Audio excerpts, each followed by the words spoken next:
جن کا نام انجینئر علی مرزا ہے، یہ ان کا دیا ہوا نعرہ ہے۔ نہ میں وہابی نہ میں بابی، میں ہوں مسلم علم و کتابی۔ نے دیکھا کہ مرزا پلمبر صاحب کا یہ نعرہ کس قدر بیہودہ ہے، اور آپ نے یہ بھی دیکھا ہوگا کہ مرزا پلمبر صاحب اپنے ناقص فہم کے مطابق اردو زبان میں، دیکھیں کیا، اردو زبان میں اپنے تحقیق کے چھوٹے چھوٹے پرچے بناتے ہیں اور لوگوں کو اسے پڑھنے کی ترغیب دلاتے ہیں، اور کہتے ہیں کہ دیکھو صاحب یہ فلاں مسئلہ جو ہے نا، یہ میں نے پرچہ نمبر 24 میں بیان کر دیا، اس کو پڑھ لیجئے آپ، فلاں مسئلے کے لیے میں نے پرچہ نمبر 420 بنایا ہے، وہ اس میں دیکھ لیجئے وغیرہ وغیرہ۔ تو میں پلمبر صاحب سے ذرا ٹھہر کے یہاں پوچھنا چاہتا ہوں کہ جناب مرزا پلمبر صاحب، جب آپ کے نعرے کے مطابق سب کو علمی کتابی بننا ہے تو پھر لوگ ڈائریکٹ کتابیں کیوں نہ پڑھیں؟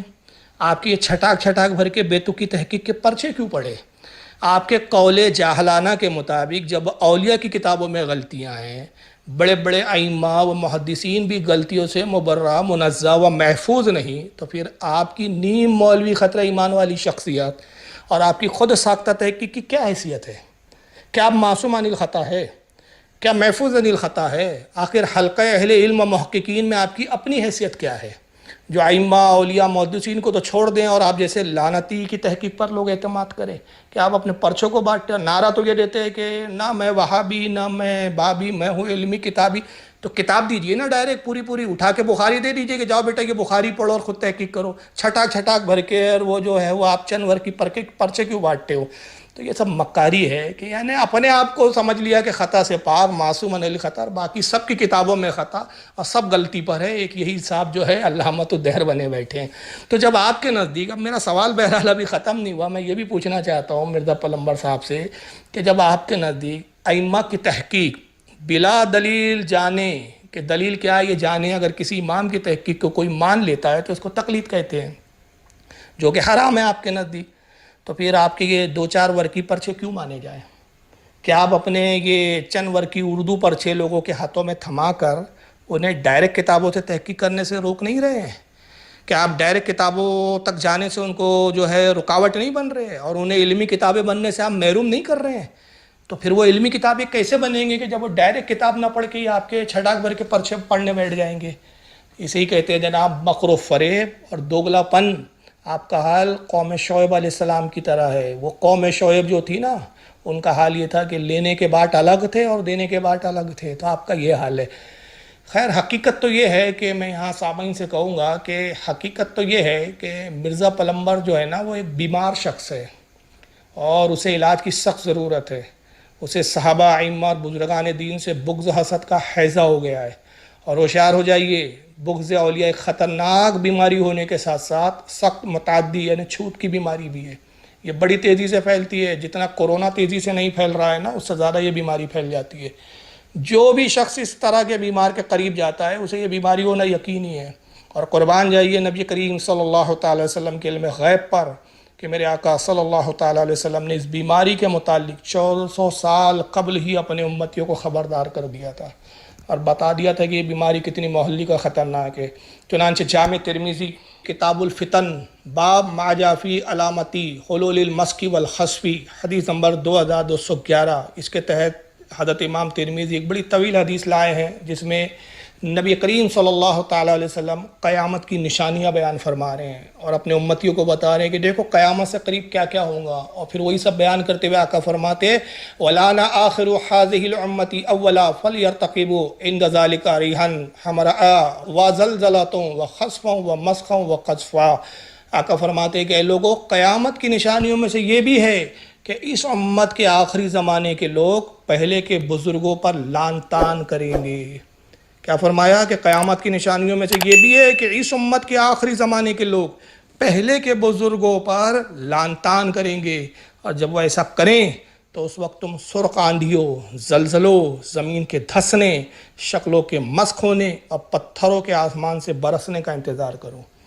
آج یہ جو تکلیفیں، پریشانیاں جو ہے مسلمانوں کے درمیان میں، آج جو مسلمان ان مصیبتوں سے جھوج رہے ہیں، اس کا سبب یہ اس طرح کے مرزا پلمبر جیسے بدبخت لوگ ہیں کہ جو بزرگوں کی توہینیں کرتے ہیں، ان پہ لعن طعن کرتے ہیں، اور اللہ کا غضب اس کی وجہ سے سارے لوگوں پر آتا ہے، کیونکہ قاعدہ ہے کہ گھل کے ساتھ گیہوں بھی پیس جایا کرتا ہے۔ اب آپ جان چکے ہوں گے کہ اس بیماری کی پہچان کیا ہے۔ اس بیماری کے مریض کو کیسے پہچاننا ہے؟ پہلے بزرگوں پر لعن طعن کرنا یہ اس کی نشانی ہے، انہیں برا کہنا، بزرگوں کی توہین و تذلیل کرنا، یہ ہے اس بیمار کی پہچان۔ اور یہ بھی یاد رکھیے کہ بیماری اس قدر مہلک ہوتی ہے کہ اگر وقت سے پہلے اس کا علاج نہ ہو سکا تو انجام بہت برا ہوتا ہے۔ اور پھر انجام کیا ہوتا ہے؟ آئیے دیکھیں بخاری شریف کتاب الرقاق باب التواضع حدیث نمبر 6502 عن ابی ہریرہ قال قال رسول اللہ صلی اللہ علیہ وسلم ان اللہ قال من عدا لی ولیا۔ حضرت ابو ہریرہ رضی اللہ تعالیٰ سے روایت ہے، کہتے ہیں کہ اللہ کے رسول صلی اللہ تعالیٰ وسلم ارشاد فرماتے ہیں، اور آقا کہتے ہیں کہ اے لوگو بے شک اللہ تعالیٰ ارشاد فرماتا ہے۔ یہ حدیث قدسی ہے، آقا اللہ سے روایت کرتے ہیں، کہتے ہیں اللہ تعالیٰ بے شک اللہ ارشاد فرماتا ہے من عدا لی ولیہ، کہ اللہ فرماتا ہے جس نے میرے ولی سے دشمنی لی، دشمنی کی، میرے ولی کو برا بھلا کہا، میرے ولی پہ لعن طعن کیا، فقد آذنتہ بالحرب، تو اللہ فرماتا ہے کہ تحقیق میں اس سے اعلان جنگ کرتا ہوں۔ اندازہ لگائیے کہ ایسے لوگ جو اللہ سے جنگ کرنے پر آمادہ ہے، اس کا نتیجہ ہے کہ آج پوری امت کو یہ سب بھگتنا پڑ رہا ہے۔ آپ دیکھیں بخاری کے علاوہ یہ حدیث امام ابن مبارک نے بھی لایا اپنی کتاب الزہد کے اندر حدیث نمبر 1032 کے تحت۔ اس کو امام ابن ابی عاصم نے بھی لکھا ہے کتاب الزہد جلد 1 صفحہ 65 کے تحت۔ اس کو امام ابن حبان اپنی صحیح ابن حبان میں لائے حدیث نمبر 347 کے تحت۔ اس کو امام طبرانی نے معجم الکبیر میں نقل کیا حدیث نمبر 7880 کے تحت۔ اس کو امام بہقی لائے ہیں سنن القبریٰ کے اندر حدیث نمبر 20980 کے تحت۔ اس کو امام ابن جوزی اپنی کتاب صفات صفوہ جلد نمبر 1 صفحہ 39 پر لائے ہیں۔ اس کو امام حیثمی مجمع الزوائد حدیث نمبر 17950 کے تحت لائے ہیں۔ اس کو امام قرطبی الجامع الاحکام القرآن، جو قرآن پاک کی تفسیر ہے ان کی، اس کی جلد نمبر 7 صفحہ 411 سورہ مائدہ آیت 27 کے تحت اس حدیث کو نقل کیا ہے۔ آخری میں ایک اہم بات کہتے ہوئے میں رخصت ہوتا ہوں، اور وہ یہ کہ اس آڈیو کے یوٹیوب پر اپلوڈ ہوتے ہی مرزا پلمبر صاحب کے اکثر اندھے مقلدین کامنٹس میں یقیناً مجھے گالیاں سے نوازیں گے، یقیناً مجھے وہ گالیاں دیں گے، لیکن میں انہیں کہتا ہوں کہ پلمبر صاحب کے اندھے مقلد ہو، ایک بار اس بات پر ضرور غور کر لو کہ جب تمہارا آقا مرزا پلمبر بڑے بڑے عظیم المرتبہ ائمہ اولیاء علماء پر تنقیدیں کرتا ہے تو تم اپنی کم علمی کے سبب اسے اظہار علم کہتے ہو، حق کی ترجمانی بتاتے ہو، دین کی خدمت سمجھتے ہو، اور یہ کہتے ہو کہ ہمارے آقا نے کتابوں سے تحقیق پیش کی ہے۔ کسی شخصیت کو مت مانو، کسی امام کی تقلید مت کرو، نہ میں وہابی نہ میں بابی، میں ہوں مسلم علمی کتابی۔ لیکن جب کوئی تمہارے آقا پر تنقید کرتا ہے اور اس کی جہالت تست اسبام کرتا ہے تو تم تل ملا اٹھتے ہو، گالیاں دینے لگتے ہو، توہین پر اتر آتے ہو۔ لہٰذا مرزا پلمبر صاحب کے ان بھکتوں سے گزارش ہے کہ برائے مہربانی وہ تل ملائے نہیں، ناراض نہ ہو، اور غصے کو تو قطعاً اپنے قریب پھٹکنے بھی نہ دے، کیونکہ جب تمہیں اپنے آقا مرزا پلمبر کی زبانی بڑے بڑے صحابہ ائمہ اولیاء علماء پر تنقید کرنا اچھا لگتا ہے تو مرزا پلمبر پر بھی تنقید سننے کا حوصلہ پیدا کیجئے۔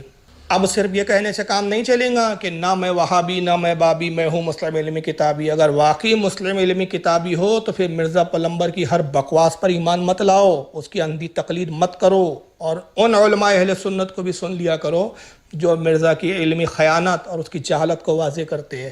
یاد رکھو تمہارا آقا مرزا پلمبر کوئی معصوم عن الخطا نہیں، بلکہ وہ سراپا خطا ہی خطا ہے، اور فتنہ ہی فتنہ ہے، والفتنۃ اشد من القتل۔